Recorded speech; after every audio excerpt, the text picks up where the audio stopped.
população de Itapuã. Hoje nós vamos falar um pouco sobre o coronavírus, a pandemia, o que está acontecendo sobre esse coronavírus. Sou a enfermeira Sabrina, estou aqui com a doutora Vitória, ela vai estar esclarecendo algumas dúvidas, que eu vou estar fazendo umas perguntas, ela vai estar esclarecendo. Doutora, o que seria o coronavírus? Então, gente, hoje a gente vai conversar um pouco sobre o que a gente sabe até o momento. O coronavírus é um vírus muito novo, a gente tem conhecimento dele há cerca de 3 meses. O que torna ele tão perigoso é justamente a virulência. Ele é um vírus que se dissemina muito fácil.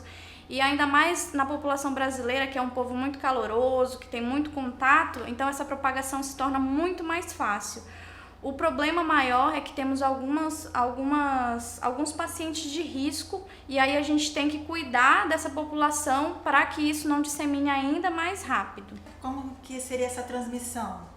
A transmissão do coronavírus, ela acontece, pelo que a gente tem de informação até o momento, ela acontece através de gotículas. As gotículas, elas são liberadas quando a gente tosse, espirra, até mesmo quando a gente conversa muito próximo de alguém, as gotículas de saliva, se elas alcançarem a mucosa, que são boca, nariz, olhos da outra pessoa, se você estiver infectado, você acaba transmitindo esse vírus.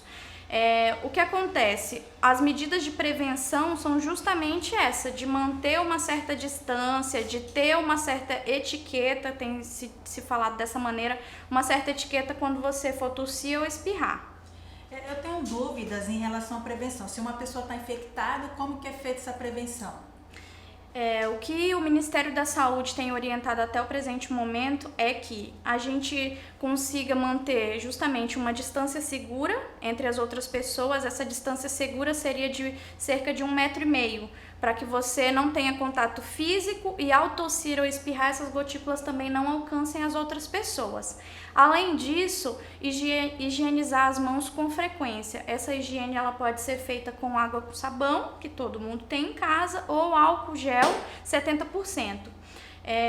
Além disso, a gente deve ter muito cuidado para não levar as mãos à boca, nariz, os olhos, não coçar, sempre higienizar com frequência se for tocar no rosto e sempre higienizar também os celulares que a gente toca com a mão suja, depois limpa, vai tocar novamente, então tem que ter esse cuidado de limpar com álcool mesmo, um paninho molhadinho com álcool você passar e evitar aglomerações. Justamente por isso, a orientação é que as pessoas não fiquem dentro das unidades de saúde, porque acaba se tornando um foco de infecção, as pessoas doentes estão aqui dentro, então se você comparece às unidades de saúde não para consultas de rotina, você acaba se expondo a esse risco.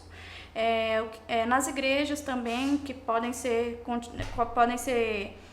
tidas como aglomerações, o indicado é que os cultos, as missas sejam suspensas ou vinculadas de outra maneira, como tem acontecido, via redes sociais e tudo mais.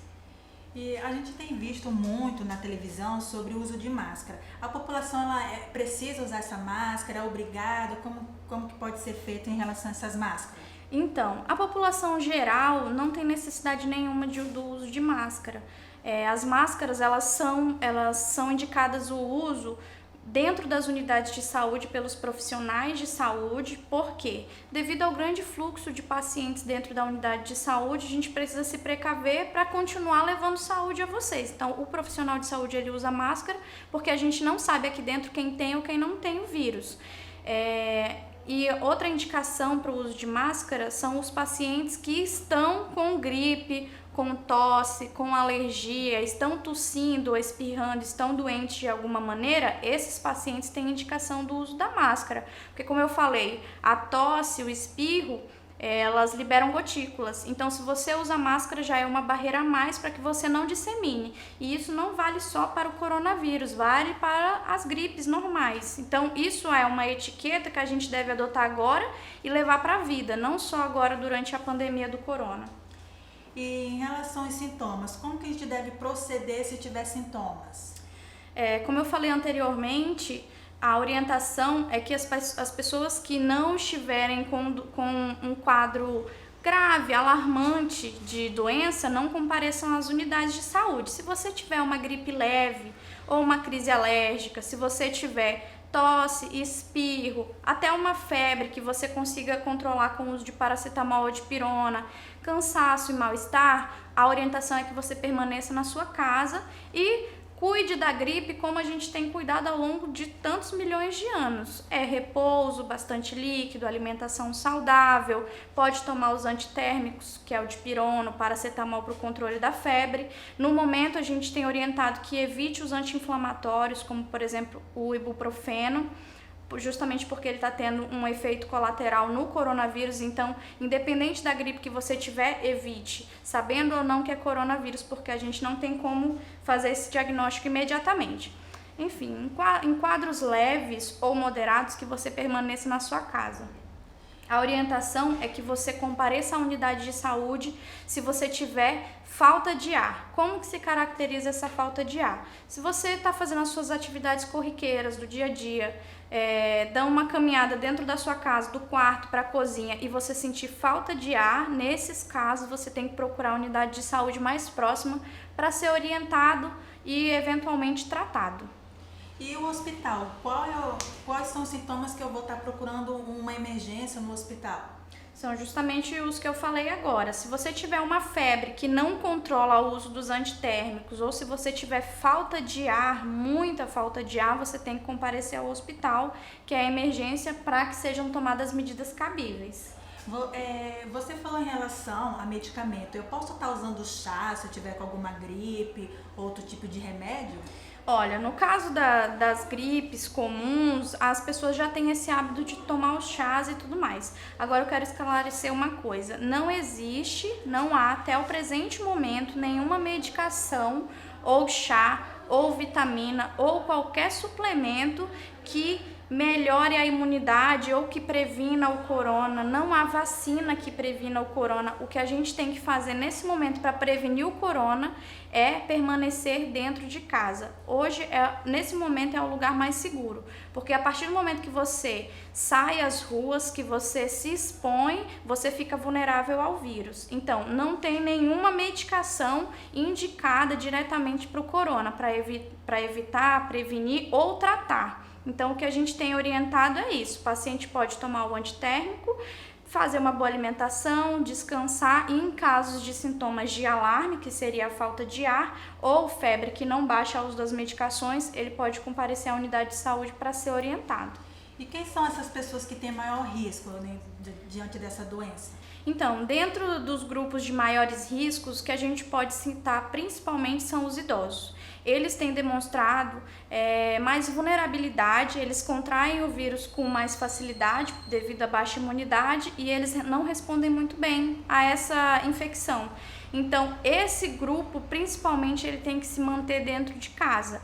Além dos idosos, a gente pode citar também pessoas com doenças crônicas, como a diabetes, a hipertensão, e pessoas com doenças respiratórias, que já têm uma resposta ruim a gripes e resfriados comuns, e ao corona também não tem respondido bem. Então, esses grupos de risco, eles devem se manter dentro de casa. E caso precisem comprar, resolver, fazer alguma coisa fora, que solicitem aos parentes, aos amigos próximos, para não se expor. Então, doutora, qual seria uma mensagem assim para deixar bem esclarecedora para a população do nosso município? Olha, o que a gente pode falar no presente momento é que o vírus ele já está circulando no Brasil, então a gente não deve brincar com isso. Quando as autoridades solicitam que a população permaneça em casa, é muito sério. A gente tem como reflexo outros países, o que eles têm passado, o que tem acontecido, e para que isso não aconteça no nosso país, na nossa cidade, no nosso estado, a gente precisa tomar as medidas, que é simplesmente permanecer em casa e tomar as medidas de higiene básica: lavar as mãos, manter distância, evitar o contato físico, ao tossir ou espirrar, usar um lencinho de papel e jogar no lixo, ou, se não tiver o lenço ou papel próximo, usar a parte interna do cotovelo para tossir ou espirrar, nunca com as mãos, evitar levar as mãos ao rosto, tocar a boca, o nariz e os olhos. Se a gente tomar essas medidas simples, a gente vai conseguir frear essa disseminação e em breve controlar essa infecção. Então, doutora, Agradeço, esclareceu bem nossas dúvidas, né, sobre essa pandemia de coronavírus. Como você falou, essa doença já está instalada no nosso Brasil. Sim. E a melhor prevenção, como foi falado, é ficar em casa e fazer a lavagem das mãos, né, quando for tossir, né, também, seria isso? Sim, com certeza. Lavar as mãos, cobrir a boca ao tossir ou espirrar, manter distância, evitar aglomerações. Só queria dizer mais uma coisa, a unidade de saúde ela vai permanecer aberta, apesar da orientação ser que vocês evitem comparecer à unidade por quadros leves, a gente vai permanecer aberta para atender a população que tiver necessidade, ou seja, sintomas de alarme, sinais graves. Então não se preocupem, a unidade de saúde vai continuar aberta, funcionando e, se for necessário, orientando a população. Isso, muito obrigada então, gente, seria isso, foi bem esclarecedor. Obrigada, doutora.